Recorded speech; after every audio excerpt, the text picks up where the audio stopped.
વાત કરીએ બનાસકાંઠાના ધાનેરાની કે જ્યાં ભર ઉનાળે પીવાના પાણી માટે લોકોને વલખા મારવાનો વારો આવ્યો છે। બનાસકાંઠાનું ધાનેરા ભર ઉનાળામાં પાણી માટે તરસી રહ્યું છે। પરિસ્થિતિ એટલી ખરાબ છે કે લોકો 2000 રૂપિયા ખર્ચીને ટેન્કર વડે પાણી મંગાવવા મજબૂર થયા છે।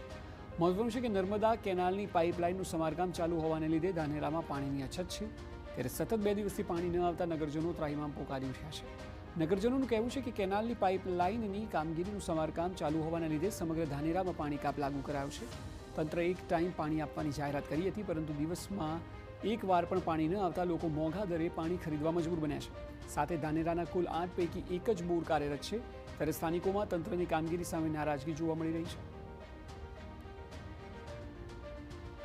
ધાનેરા નગરપાલિકાની અંદર 20 તારીખના રોજ પરિપત્ર જાહેર થયેલો હતો કે 21 તારીખ સુધી પાણી નહીં આવે અને નગરપાલિકાએ 3 અથવા 4 તારીખે એવી જાહેરાત કરી કે એકાંતરે પાણી મળશે, પરંતુ આજે 3 થી 4 દિવસ થઈ ગયા, એકાંતરે પણ પાણી લોકોને મળતું નથી। ટેન્કર દ્વારા વિતરણ થઈ રહ્યું છે, પણ એમાં પણ લોકોને સ્વચ્છ પાણી પૂરતા પ્રમાણમાં દરેક ઘરને મળે એ રીતની વ્યવસ્થા થઈ રહી નથી। ત્યારે 20 તારીખે તમને અલ્ટિમેટમ આપ્યું હોય તો તમે 20 તારીખ પછી તમે 4 તારીખે પબ્લિકને જાણ કરો છો, તો જાણ કરો છો એના પહેલાં 20 તારીખ અને 4 તારીખના વચ્ચે તમે શું પ્રી પ્લાનિંગ કર્યું? અને પ્રી પ્લાનિંગ કર્યું હોય તો આજે આ પ્રજાને અહીંયા અધિકારીઓ સુધી પહોંચવાનો વારો ના હોય। મહત્વનું છે કે ચૂંટણી પત્યાના થોડા દિવસ બાદ પાણીની સમસ્યા સર્જાઈ છે। ત્યારે લોકો રિક્ષા અને ખાનગી વાહનોમાં દૂરથી પાણી લાવવા માટે મજબૂર થયા છે।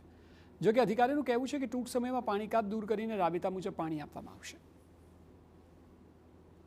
ધાનેરામાં હાલ જે પાણીની સમસ્યા છે એના માટે નગરપાલિકા દ્વારા ટેન્કર દ્વારા અને બીજું 1-2 બોર જે બાકી હતા, બંધ હતા હાલતમાં, એને શરૂઆત કરીને દરેક વિસ્તારમાં પાણી પહોંચે એવી વ્યવસ્થા કરવામાં આવી છે। આજ સાંજ સુધી આ મોસ્ટલી આ પ્રશ્ન પતી જશે।